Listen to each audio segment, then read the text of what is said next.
Hi friends, మరిన్ని కథలు వినడానికి మా కథల బడి ఛానల్ని సబ్స్క్రైబ్ చేసుకోండి. ఈరోజు మా కథ పొదుపు రహస్యం.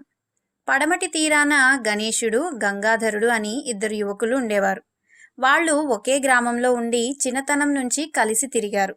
వాళ్ళు యుక్త వయస్కులై తమ బతుకు తెరువు తాము చూసుకోవాల్సి వచ్చేసరికి వారుండే ప్రాంతం బొత్తిగా కాటక ప్రాంతమైపోయింది. అందుచేత వాళ్ళు తూర్పు తీరానికి వెళ్ళి సంపద సమృద్ధిగా ఉండే చోట జీవనోపాధి కలిగించుకుందాం అనుకున్నారు. మనిషి పొట్టకి ఎంత కావాలి?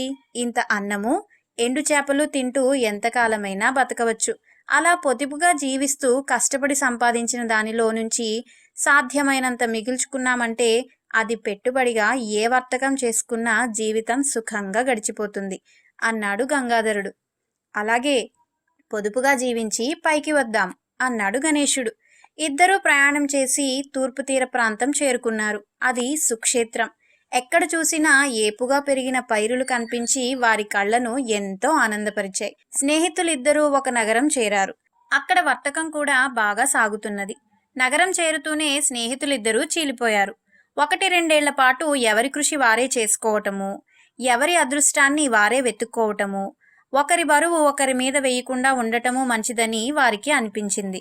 గణేశుడు దొరికిన పని ఏదైనా చేసి రోజు పొడుగునా శ్రమపడి డబ్బు సంపాదించసాగాడు. గంగాధరుడు చెప్పినట్టే అతను వరి అన్నము, ఎండు చేపలు తింటూ సాధ్యమైనంత తక్కువ ఖర్చుతో కాలక్షేపం చేస్తూ వచ్చాడు. కానీ గణేశుడు ఎంతో కాలం ఇలా చేయలేకపోయాడు. ముఖ్యంగా అతనికి తిండి గురించి అసంతృప్తి ఏర్పడింది. దగ్గర డబ్బు ఉండగా నోరు కట్టేసుకోవటం అతనికి సాధ్యం కాలేదు. అందుచేత ఒకనాడు అతను కోడిని కొని వండుకొని తిన్నాడు. దాంతో అతనికి ప్రాణం లేచినట్టయింది. సుఖంగా తినడానికి కాకపోతే ఎంతో శరీర కష్టం చేసి డబ్బు సంపాదించినందుకు ఫలితం ఏమిటి? అయినా ఆ వంక తాను పొదుపు నియమాన్ని ఉల్లంఘించినందుకు మనస్సు బాధపడింది. అందుచేత అతను మళ్ళీ కొన్నాళ్ళు అన్నము, ఎండు చేపలు తింటూ గడిపాడు. కాని అది భోజనం లాగానే లేదు. కోడి రుచి అనుక్షణము జ్ఞాపకం వచ్చేది. చివరకు గణేశుడి జిహ్వ చాపల్యమే గెలిచింది. అతను తన దగ్గర ఉన్నదంతా రుచిగా తినటానికే ఖర్చు చేయసాగాడు.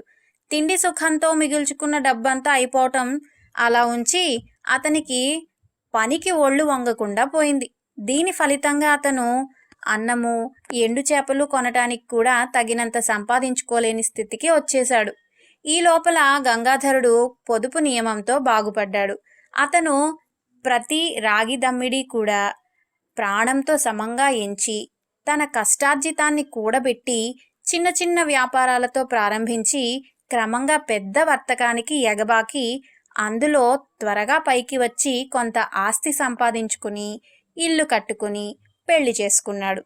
తనతో బాటే కట్టుబట్టలతో వచ్చిన గంగాధరుడు తానున్న నగరంలోనే ధనికుడిగా బతుకుతున్న సంగతి గణేశుడికి తెలుసు. అందుచేత తన మిత్రుడి సహాయం పొందుదామన్న ఉద్దేశంతో అతను గంగాధరుడి ఇంటికి వెళ్ళి తనకు అదృష్టం కలిసి రాలేదని, తనకు పూటకింత అన్నము, ఎండు చేపలు కూడా కరువాయేనని మొరపెట్టుకున్నాడు. నీకా అన్నము, ఎండు చేపలు అందేటట్టు నేను చూస్తాను. నీవు నీ కాళ్ళ మీద నిలబడు అని గంగాధరుడు గణేశుడికి తన ఇంటి ఆవరణలో ఒక చిన్న గుడిసె వేయించి ఇచ్చి రోజు బియ్యము, ఎండు చేపలు అతనికి పంపుతూ వచ్చాడు. వాటితో గణేశుడు వంట చేసుకు తింటూ వచ్చాడు. కొద్ది రోజులు గడిచాక గంగాధరుడు గణేశుణ్ణి పిలిచి, రోజు ఎండు చేపలు తినటం నీకు చవి చచ్చినట్టుగా ఉంటున్నదేమో. ఒక పని చెయ్యి. నా చింత తోపులోకెల్లా చిన్న చింత మొక్కను నీకిచ్చేస్తాను. దాని ఆకు తెచ్చి చేపల కూరలో వేసి ఉడకబెట్టావంటే రుచిగా ఉంటుంది. ఆ పని చెయ్యి అన్నాడు. గణేశుడు తన మిత్రుడి చింతల తోపుకి వెళ్ళి అక్కడ ఉన్న మొక్కల్లో చిన్నదాని నుంచి ఆకు దూసుకువచ్చి చేపల కూరలో వేశాడు. కూర రుచిగానే ఉన్నది.